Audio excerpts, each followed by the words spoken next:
Welcome back sa Book Gaming Channel. So guys, alam niyo naman, ito siguro aware na kayo dito guys. Yes, ongoing yung isa sa pinaka-big event right now. Syempre, walang iba kundi FIFA World Cup and Book Gaming. Ano namang kinalaman yan sa cryptocurrency? Paano ba kayo may kikita right now na may ongoing FIFA World Cup? Don't worry guys, in this episode, I got you covered so hindi na natin patatagalin yan. So, alam niyo naman guys, dito sa Bybit, isa ito sa mga ginagamit ko, no, na crypto exchange here in the Philippines. Matagal ko nang ginagamit to, back 2018, no, nung early time pa na nag-grind ako dito sa Bybit. Yes, ito na po yung isa sa mga ginagamit ko. Ang kagandahan kay Bybit, yes, pwede nyo gamitin to gamit ang inyong mobile device, pati ang inyong PC. So, download nyo na lang either sa iOS or sa Android. So, bago tayo pumunta sa FIFA World Cup, pakita ko lang sa inyo guys, si Bybit kasi right now, almost lahat ng existing na cryptocurrency, makikita nyo rito. For example, spot trading, gusto natin mag-trade ng mga Bitcoin at this very moment, yes, updated dito kay Bybit. By the way guys, don't worry, yung mga links dito, ilalagay ko na lang sa description later on. So pinapakita ko sa inyo right now, no, yung pinaka-concept ng crypto trading, no. So meron silang mga candlestick, pwede tayong mag-buy low, sell high, pwede tayong mag-buy, mag-sell. So ano kinalaman niya sa FIFA World Cup? So going back, ito, yung link nito lalagay ko rin. No? So right now guys, ongoing yung FIFA natin. So makikita nyo guys, meron tayong Netherlands versus Sweden. So may mga oras naman yan. So pag kinlik natin tong trade, ito yung exciting part guys.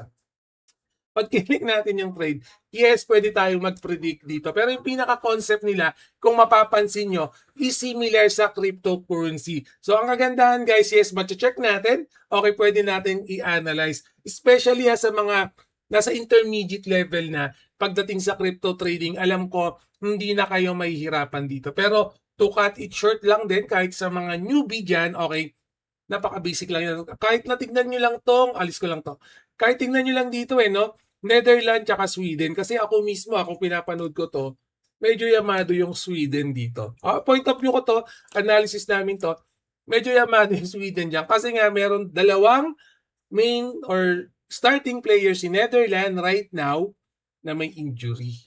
Okay? So, kung yung starting nila, dalawa, may injury, Sweden, starting 10 nila or 12, walang injury. So, medyo dun pa lang makikita na natin na nakakalamang yung Sweden. Although yes, may chance pa rin yung Netherlands. Pero kung ako yung papipiliin, dun ako sa kompletong player. Okay, ano lang to, hindi ko pa chine-check yung mismong board nitong trading nila. Pero yun na yung magiging pinaka-concept for that one. So, for example naman, itong Tunisia and Japan, no? Tingnan natin kung gano'ng ka-active yung Tunisia and Japan. Ito, wala pa. Ito. I-15 minutes natin. Yan, so Tunisia and Japan. So make sure lang na naka-sign up kayo, pero napaka-basic lang naman mag-sign up niyan. Yung links niyan, ilalagay ko sa description later on. Mag-sign up na lang kayo. So for example, meron silang multiplier din dyan. Assign up ko guys, nakapag-sign up na tayo. So ito yung pinapakita ko kanina kasi ito yung kagandahan dito sa trading ni Bybit. Yes, meron silang multiplier. So pwede yan. Okay, maximum of 5 times lang ba to, yung leverage nila? Or pwede ko pang ma-max to? Hindi, 5 times lang talaga. 5 times yung mismong leverage niya. So, pwede ako mag-trade ng limit, pwede rin ako mag-trade ng market. So, ito kagandahan. So, ang pipiliin ko dito, syempre, portfolio. Okay, para antamaan yung mismong account ko, no? Ganun kasi ako mag-trade, guys. Or, kung gusto nyo, yung isolated lang para magkaroon kayo ng leverage. Check lang natin sa cross kung ilan yung maximum. Kahit cross din pala 3 times. Okay, so, sige, isolated tayo. So, pag nag-isolated ako, okay, ano ba yung market long natin? Nakikita natin dito. Ito yung Yamado Dihado, guys. Ha? So, pwede nyo rin set, similar sa trading rin, pwede nyo rin iset yung take profit nyo, tsaka yung stop loss nyo.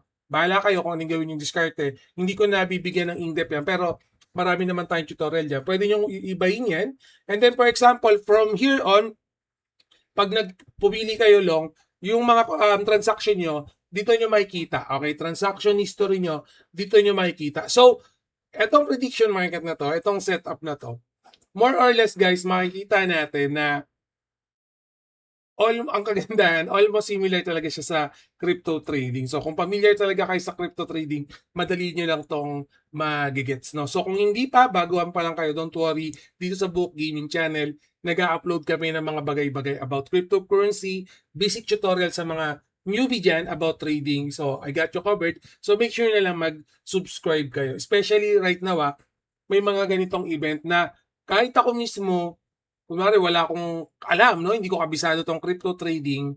Itong laban lang na to, Tunisia at Japan, alam ko na rin kagad na Yamado yung Japan. So, kung mahilig ka sa football, mahilig ka sa mga ganitong sports, medyo hindi mo na nga kailangan basahin yung market para malaman mo kung sino yung Yamado, kung sino yung Dehado. Okay, ganun yung gusto kong sabihin sa inyo. Kaya ako mismo, excited ako dito sa event, no?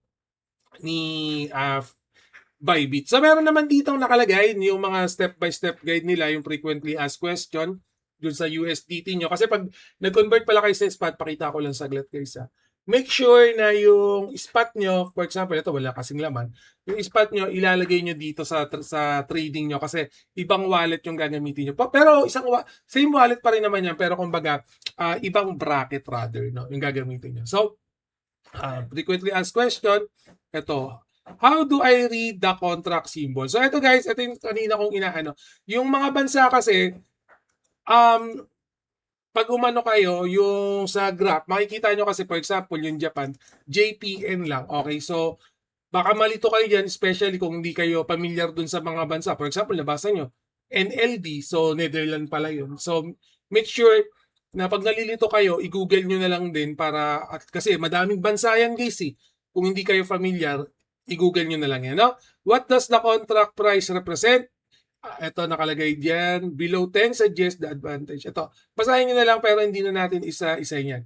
Ito yung importante, 130 minutes after schedule, match start. So pag nag-start na, parang yun na, close na yung ano natin, trading system. Kasi naglalaro na yun. Bawal ka nang umabol. So pag start na yung event, yes, huwag ka nang tumalpak. Tumalpak ka na lang sa mga hindi pa ongoing. So ito yung mga tier niya.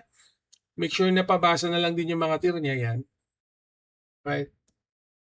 So, kompleto details naman to guys. So, kung gagawin nyo to, okay, gusto nyo subukan tong trading for the World Cup, Global Football Tournament, kung gusto nyo i-double check, triple check, kung feeling nyo, for example, itong Spain, tsaka Saudi Arabia, kung feeling nyo, kayang-kaya nyong balasahin to, yung mga links niyan, ilalagay ko sa description later on. So, para at least hindi kayo ma-overwhelm. No? Pero don't worry guys dito nga pala sa Book Gaming, as mentioned kanina, no, hindi lang crypto trading, hindi lang Web3, hindi lang play to earn yung ina-upload natin. Marami tayong ina-upload dito, mga bagay-bagay na pwede nating pagkakitaan. And kindly, pa-double check na rin yung Telegram community natin. Kasi yung mga hindi rin natin na-upload sa YouTube na content, no, kasi may mga restriction din kay YouTube, pwede natin pag-usapan under the sun sa Telegram community natin. Alright? And guys, always remember, Book Gaming loves you all. See you again in my next video. Salamat!